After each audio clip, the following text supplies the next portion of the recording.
kitchen, which was extraordinarily small and almost miraculously clean. "We've got a parlor too," Nettie explained with pride, "but it's warmer in here, and I don't want to leave you alone while I'm getting baby's supper." Mrs. Struther proceeded to prepare a bottle, which she tenderly applied to the baby's lips. "Marie Antoinette, that's what we call her, after the French queen in the play. I told George the actress reminded me of you, and that made me fancy the name. I never thought I'd get married, you know." She went on. "You see, I wasn't only just sick that time you sent me off. I was dreadfully unhappy, too. I'd known a gentleman where I was employed, and, well, I thought we were to be married. It pretty near killed me when he went off and left off writing. It was then I came down sick. I thought it was the end of everything. I guess it would have been if you hadn't sent me off. But when I found I was getting well, I began to take heart. And then when I got back, George came round and asked me to marry him. At first I thought I couldn't because I knew he knew about me. But after a while I began to see that if George cared enough to have me as I was, I didn't see why I shouldn't begin over again, and I did." The strength of the victory shone forth from her as she lifted her irradiated face from the child on her knees.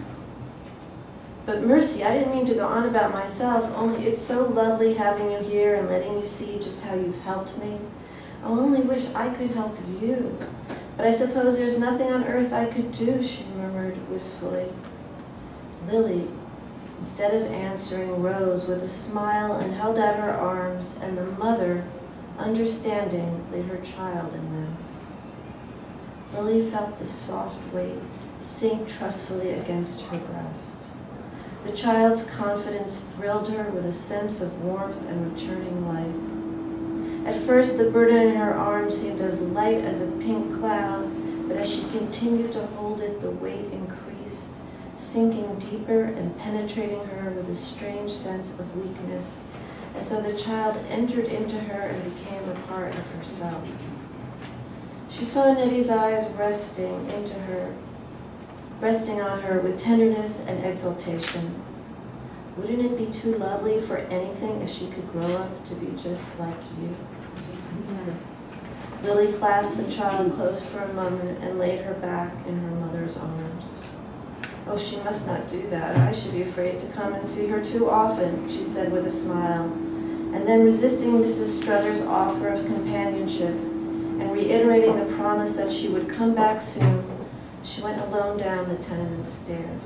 Lily returns to her room and, in a fever of activity, takes out all her elegant dresses, remembering her old life. She packs them back into her trunk. She heard a tap at her door, and the red fist of the Irish maidservant thrust in a belated letter. It was from the office of her aunt's executors.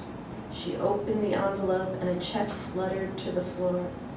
As she stooped to pick it up, the blood rushed to her face.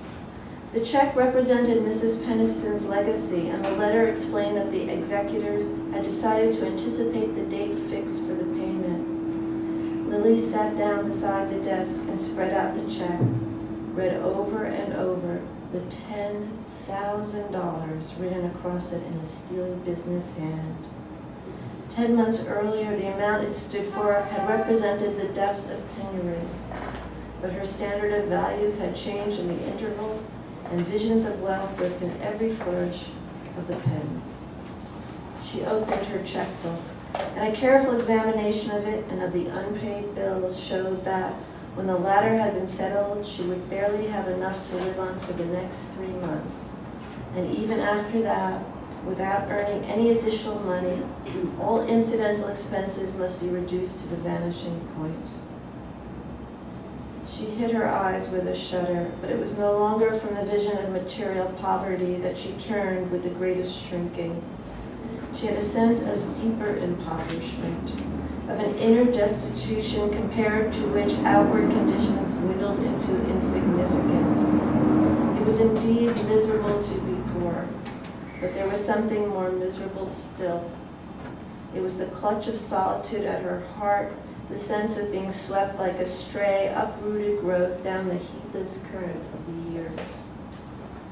All the men and women she knew were like atoms whirling away from each other in some wild centrifugal dance. Her first glimpse of the continuity of life had come to her that evening in Nettie Struther's kitchen. The poor little working girl who had found strength to gather up the fragments of her life and build herself a shelter with them seemed to have reached the central truth of existence.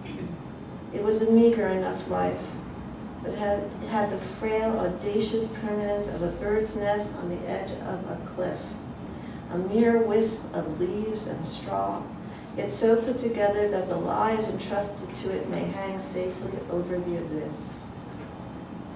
Yes, but it had taken two to build the nest, the man's faith as well as the woman's courage. Lily remembered Nettie's words. I knew he knew about me. Her husband's faith in her had made her renewal possible. It is so easy for a woman to become what the man she loves believes her to be.